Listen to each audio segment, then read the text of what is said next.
uncomfortable chair and have a seat. We'd like to get started. My name is Ed Murdoch. Is there anyone here from either the BC Liberal Party officially or BC Hydro? Please stand up. Just to let you know, folks, they were invited officially.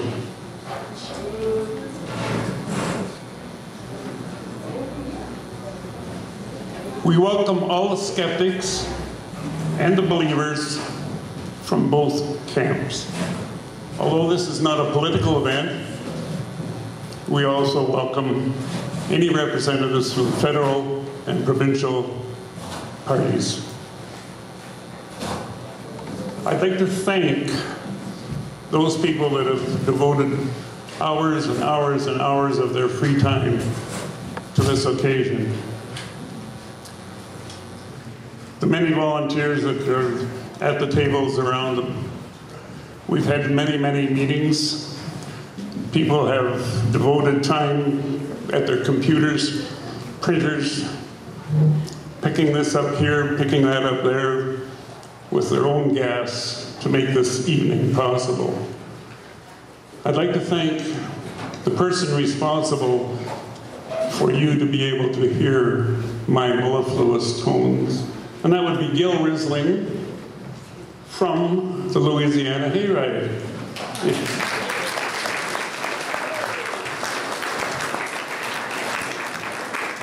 The province of Ontario, who brought the smart meter era kicking and screaming into the Canadian society, and that province's Premier Dalton McGuinty recently announced that on reflection, it was a mistake for Ontario to allow smart meters. The efficiencies and cost savings he'd expected have not materialized. 80% of consumers who have had smart meters installed have indicated that their billing has doubled, tripled, and in some cases, quadrupled. So if the Utilities Commission tells you that your costs are going to go down, don't believe it. Contrary to BC Hydro's current propaganda, last December, the CBC announced that there was a heated debate underway in British Columbia as the province's hydro utility embarks on a program to modernize the grid using smart meters. There's an intense revolt against smart meters brewing in the province. And if you hear people say that it's losing steam, don't believe it. There are class action court suits going on that we don't even know about.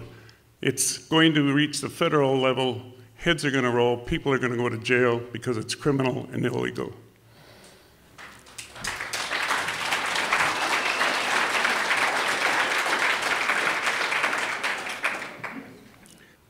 You will hear from 3 expert presenters with personal, scientific, and demographic experience and expertise.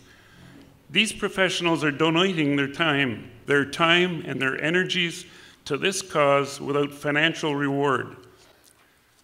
The Citizens for Safe Technology, the Stop Smart Meters BC, the No BC Smart Meter organizations, and the Okanagan Shuswap Smart Meter Awareness Group also have a table with action kits at the back and letters to address and counter every phase of BC Hydro and Corwick's attempts to install, bully, threaten, and lie to achieve their illegal and dangerous mandates. There are petitions to sign at the table. If you include your email address, you will be updated periodically. Our first presenter this evening is the Interior Representative for the Citizens for Safe Technology.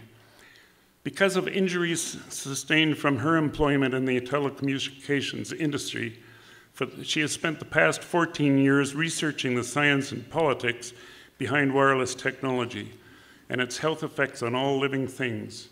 She's an educator of their safe and practical use. During this time, her experiences have been shared in and on all forms of audiovisual and print media, including television, radio, and newspapers, and she has participated in US Senate and Health Canada hearings relating to international safety standards of the safe absorption of wireless radiation. She will share with you how Canada's guidelines are seriously flawed and near the bottom of the world scale. She has made numerous presentations to various municipal councils to request moratoria on smart meters because of the many concerns with health, safety, and privacy issues, and has been an active advocate for the removal of Wi-Fi from our public and private schools. Would you please welcome Enderby's very own Barbara Makota.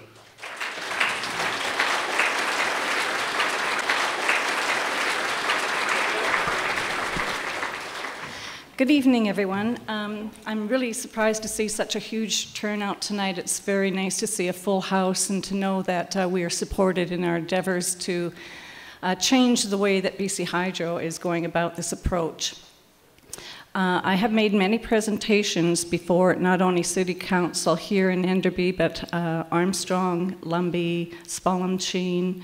We've gone before Salmon Arm and various other communities here in the North Okanagan and interior. We've gone to City Council as our first step, and it's the proper procedure to take to go to your first level of government to ask for their assistance.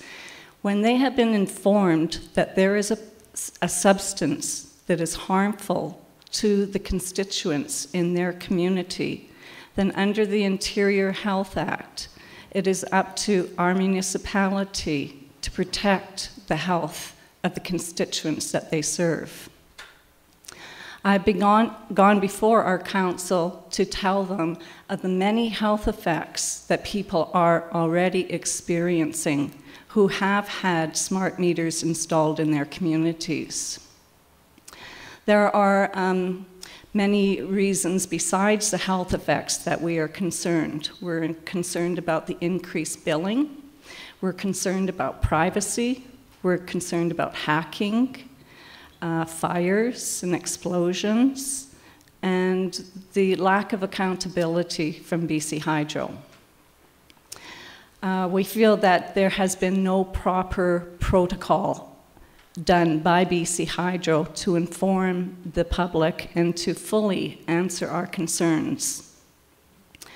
I first became involved in researching radio frequencies 15 years ago.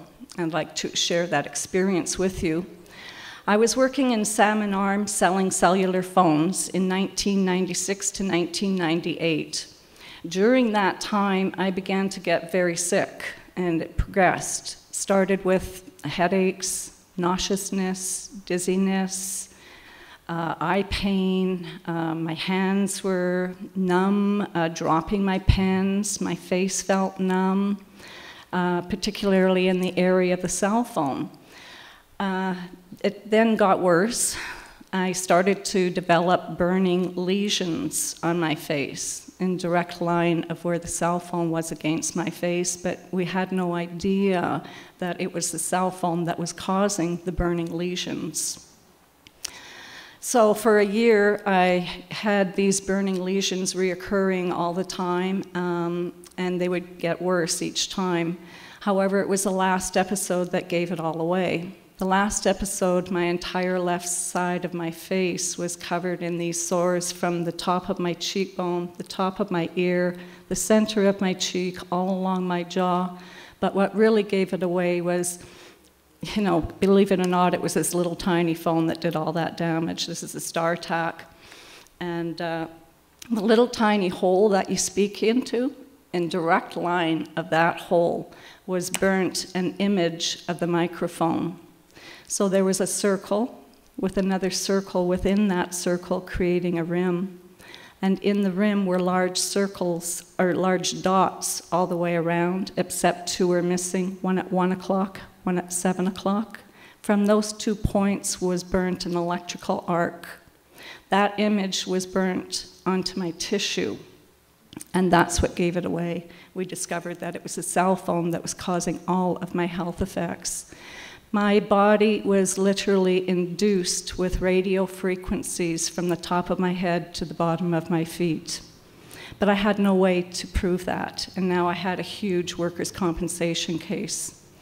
And I fought that case all by myself for 14 years with no success. However, it is still ongoing, and it is still before workers' compensation, and it's before the tribunal hearing right now.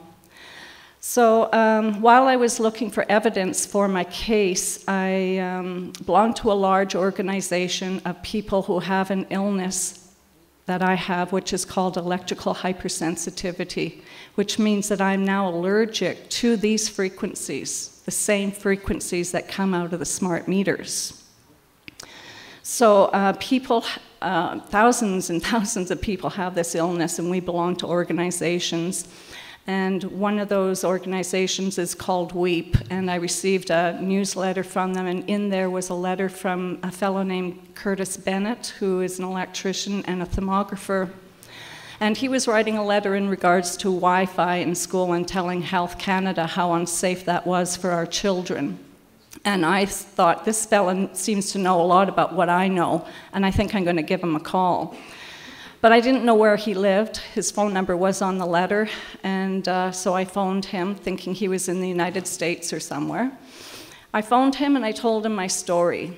And he said, I would really like to do a thermography of you, because my camera will show up any injury like you're talking about. And I said, well, I really, really need that done. And he said, well, where do you live? And I said, I live in Enderby, BC.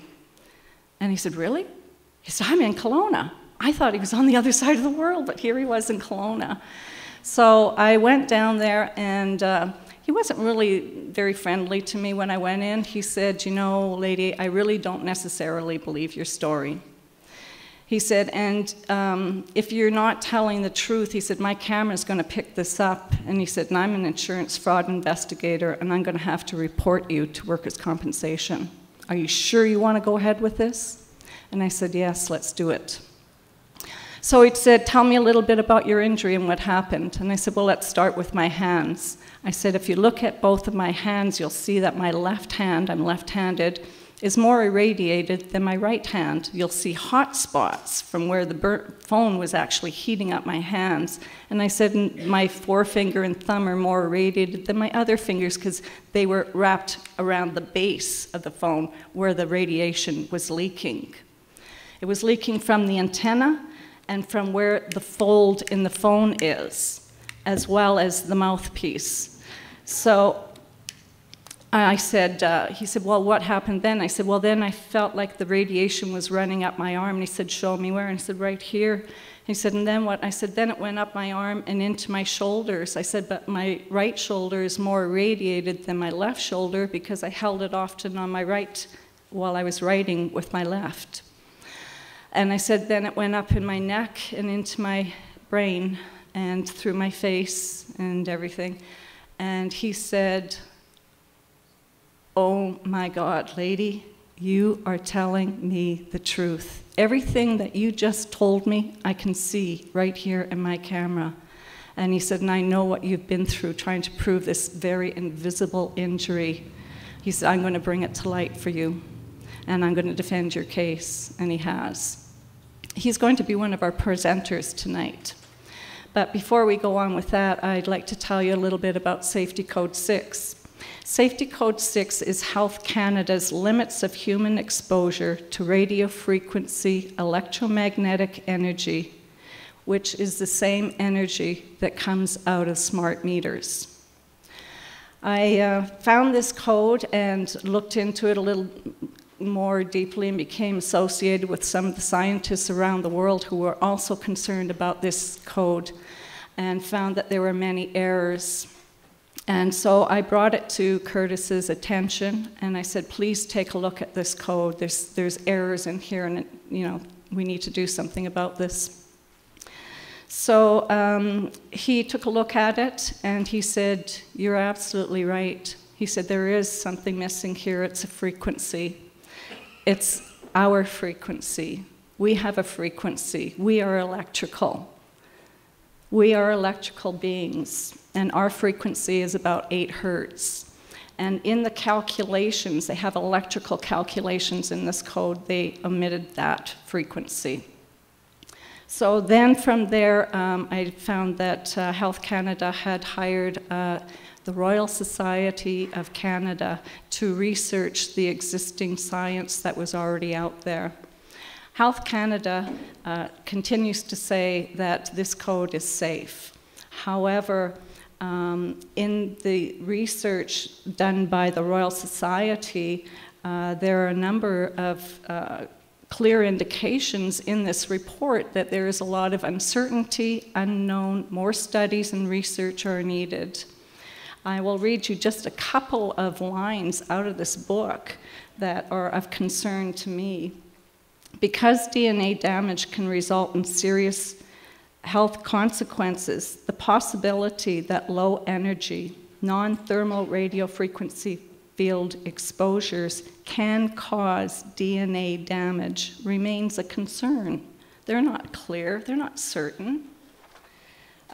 One of our big concerns are children, babies, pregnant women, the sick and the elderly.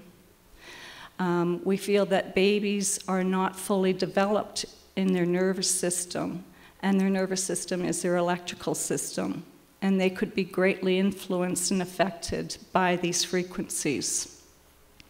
We're concerned that young mothers or pregnant mothers with children may not be aware of the potential harmful effects of radio frequencies and may have a smart meter and have their baby sleeping on the opposite side of the wall of these meters. We feel that this is not good advice. In the Royal Society's report, it says, there is ample evidence that children or other subpopulations, such as pregnant women or the elderly, can be more susceptible to the effects of exposure to chemical and radiological hazards than healthy young adults. The issue of susceptible subpopulation has received very little study with respect to radio frequency field exposures. Future studies of the potential risks of radio frequency exposures should therefore address the possibility of the uniquely susceptible individuals. That to me does not say that it is safe, like what Health Canada is saying. So we have many concerns and issues about it. We also have just in May 31st of 2011 heard that the World Health Organization has classified these frequencies as a possible carcinogenic. But yet Health Canada ignores this advice and continues to say that it is safe. So we have all of these concerns, not only about cell phones, cell phone towers, Wi-Fi, but now about smart meters and the routers, which also will be radiating. Not only radiating, but radiating directly into our homes, because these frequencies can travel through brick walls. They can travel through our babies, our bodies. And our bodies are a different frequency than those frequencies, and it conflicts. So my body now reacts to these frequencies in very negative ways. My muscles and nerves have been greatly impacted by this, and my nerves feel like they're burning, and my muscles react by tightening, twisting, pulling, twitching, rolling, locking. Sometimes my whole body is locked in total paralysis and Charlie horse, and I cannot move. I'm very worried about the mass amount increase in all of these frequencies.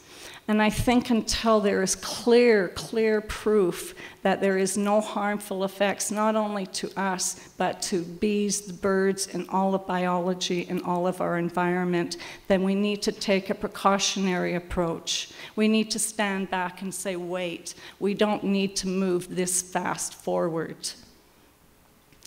I'd also like to talk tonight about Citizens for Safe Technology and what they are doing now to help the citizens. We have a lawyer that we have hired. He's out of Nelson. He is taking some legal approaches. His first approach was to the BC Utilities Commission, which was unfortunately under the BC Energy Act left out of the whole process. That was our first step of protocol. They turned us down. So now I have just a small note here from Una St. Clair, who is the director of Citizens for Safe Technology in Vancouver, just to let you know all of the issues that we are up to right now. Citizens has now taken the challenge to the BC Court of Appeal, and the hearing is in mid-October, at which time Curtis and Brian and myself will be participating in that event. The request for accommodation of analog meters for those with medical diagnosis is currently before the BC Human Rights Tribunal. Further, Citizens for Safe Technology is now in the process of launching a civil action against BC Hydro.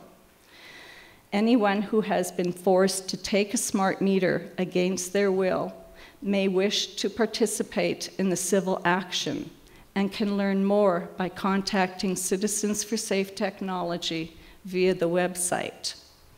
So the next step that we will do is we're going to hear from Curtis Bennett. Curtis Bennett is an electrician thermographer who has presented to the Canadian Parliament the errors in Safety Code 6. I was with him as a witness. He has a very interesting presentation, so without further ado, please welcome Curtis Bennett.